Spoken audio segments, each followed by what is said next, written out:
Madam এই যে মুরব্বী। আসসালামু আলাইকুম বিয়ান সাহেব। ইস কেন তোর আমি দারুণা চাকরিটা দিলাম না, কেন যে আমার মায়ের লগে তোরা বিয়া দিলাম। দেখেছেন আপনার সাথে ফোনে কথা বলেছিল, তাতে আপনার ছেলের এই অবস্থা। ওর কত বড় সাহস, এত কিছু জানার পরেও আপনার সাথে ফোনে কথা বলেছে। কেন বিয়ের সময় এগ্রিমেন্ট করা হয়েছিল না? ওর আত্মীয় স্বজন কারোর সাথে সে যোগাযোগ করতে পারবে না, বাবা মা কে কোথায় কি আছে না আছে কারোর সাথে কোনো দেখা সাক্ষাৎ করতে পারবে না।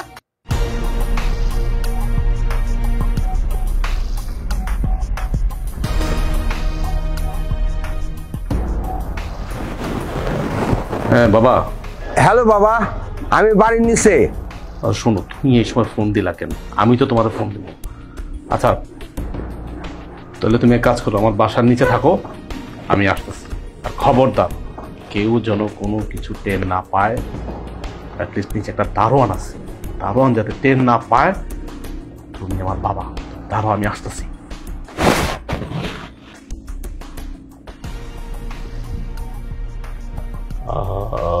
আম্মা। কিরে তুই তোর বাপের সাথে কথা কইতেছিলি তাই না? তারপর লুকাইয়া লুকাইয়া বিয়ের সময় তোদের সাথে কি কথা ছিল? তোর বাপ ভাই আত্মীয় স্বজন কেউ থাকবে না, এটা কি করলি? কি করলি? আর আম্মা কি কইতেছেন? আমি তো আমার আব্বার লগে কথা কই নাই, আমি অন্য একটা লোকের লগে কথা কইতেছিলাম। কি তোর এত বড় সাহস, তুই আমার সামনে দাঁড়ায় আমার সাথে মিথ্যা কথা বলতেছস? আমার মনটা চাইতে তোর আমার ময়রা। না না না বাড়িতে না আম্মা, আমি সত্য কথা বলতেছি। শুনেন, আমি আমার আব্বার লগে কথা বলছি। আব্বাই অসুস্থ তো, তাই পরে টাকার লিগে আইছিল আমার কাছে। ও তোমার আব্বার টাকা দিবা এই জন্য ফোন দিচ্ছ না? কেন তোমার সাথে না বিয়ের সময় কথা ছিল তোমার বাপ ভাই আত্মীয় স্বজন কেউ থাকবো না? এখনো ভাগ্য জ্বালা করছে কা? হ্যাঁ তোর আজকে বাইরেই ফেলো মনে। আম্মা আম্মা আম্মা আম্মা আপনি এটা দিয়ে আমার বাড়ি দিয়ে না, এটা দিয়ে বাড়ি দিলে আমি মরে যাবো। আম্মা এমনি আমার বাপের ব্যথায় ঘুমায় না, কদিন আগে আমার তো বাড়ি দিচ্ছেন। আপনি যে কোনো অন্য শাস্তি দেন, আমি মাথা পাইতাম। আম্মা আপনি অন্য শাস্তি দেন। অন্য শাস্তি দিমু? আচ্ছা ঠিক আছে, তুই এক কাম কর, কান ধরে উঠবস কর। কান ধরুন? আচ্ছা ঠিক আছে ঠিক আছে। এক দুই। হেই তুই গুনবি না, আমি গুনবো। কর। এক।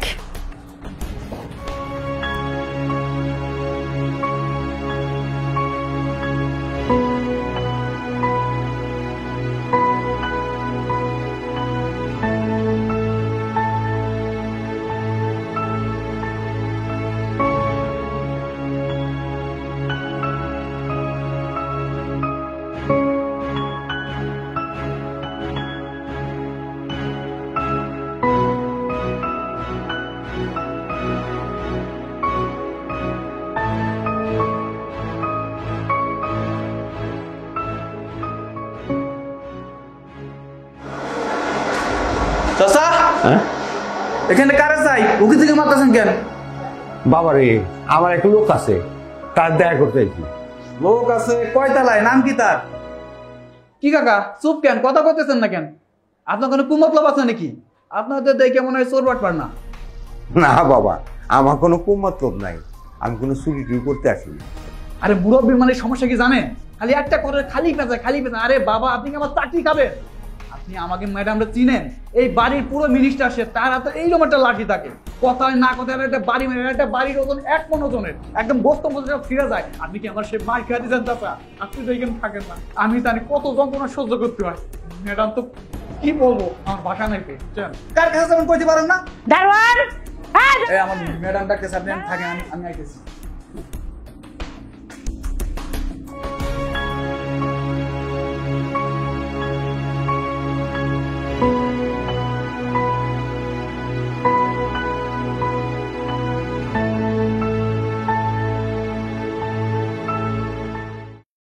দারোয়ান দারোয়ান।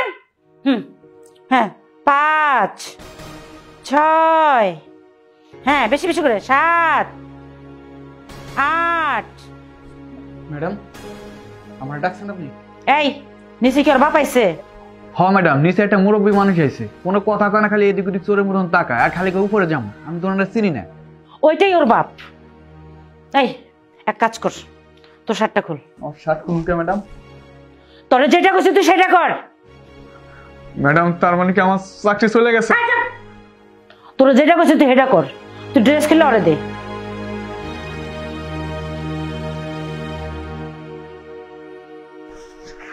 ম্যাডাম, প্যান্টটাও কি খুলুন? এক মাথা ফাড়ালাম। তোরা যেটা করছিস তুই সেটা কর। তোরা শার্ট খুলতে করছিস তুই শার্ট খোল, শার্ট কিনলে ওরে দে। আম্মা, আমি দাঁড়ানোর ড্রেস দিয়ে কি করবো? তুই এই পোশাক পরবি, পয়রা তুই দাঁড়ানোর দায়িত্ব পালন করবি 3 দিন। আর এই 3 দিন ওই ঘুমাইবো। এই তুই ঘুমাবি, আর তোর বাপ আসুক, তারপর তোর বাপের সামনে দেখ তোরা আরো কি করি। দুলা ভাই, তাহলে আপনি ক্যাপটাও রাখেন। আর যা, ওর বাপের ডেকে নিয়ে যা, তাড়াতাড়ি যা। ঠিক আছে আম্মা, তাহলে আমি একটু সাইডে গিয়ে পড়ি এটা। হ্যাঁ যা। হরামজাদা, তো বড় বুকের পাটা, আমার বাড়িতে খায়, আমারটা পরে, আমার লোকে 2 নম্বরই।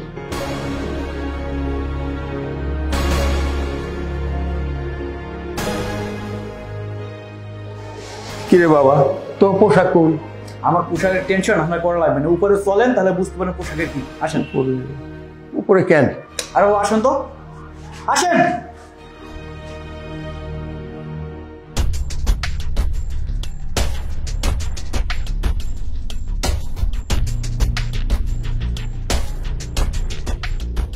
বাহ, তোর তো দাঁড়ানোর মতো লাগতেছে। ইস, কেন তোর আমি দাঁড়ানো চাকরিটা দিলাম না? কেন আমার মায়ের লোক তোর বিয়ে দিলাম? ম্যাডাম, এই যে সে মুরব্বী। আসসালামু আলাইকুম বিয়ান সাহেব। ওয়ালাইকুম সালাম। দারোয়ান, তুমি নিচে যাও, নিচে যেয়ে রিল্যাক্স করো, আর তোমার বউ বাচ্চার সাথে আরাম করে ফোনে কথা বলে যাও। জি ম্যাডাম। যাও। আর এই যে আপনি দেখেছেন, আপনার সাথে ফোনে কথা বলেছিল, তাতে আপনার ছেলের এই অবস্থা। ওর কত বড় সাহস, এত কিছু জানার পরেও আপনার সাথে ফোনে কথা বলেছে। কেন, বিয়ের সময় এগ্রিমেন্ট করা হয়েছিল না? ওর আত্মীয় স্বজন কারোর সাথে সে যোগাযোগ করতে পারবে না, বাবা মা কে কোথায় কি আছে না আছে কারোর সাথে কোনো দেখা সাক্ষাৎ করতে পারবে না। কত বড় সাহস, আপনাকে আমার বাড়িতে ডেকে নিয়ে আসছে। ও কত বড় বুকের বাটা, আমাকে ভয় পায় না পর্যন্ত।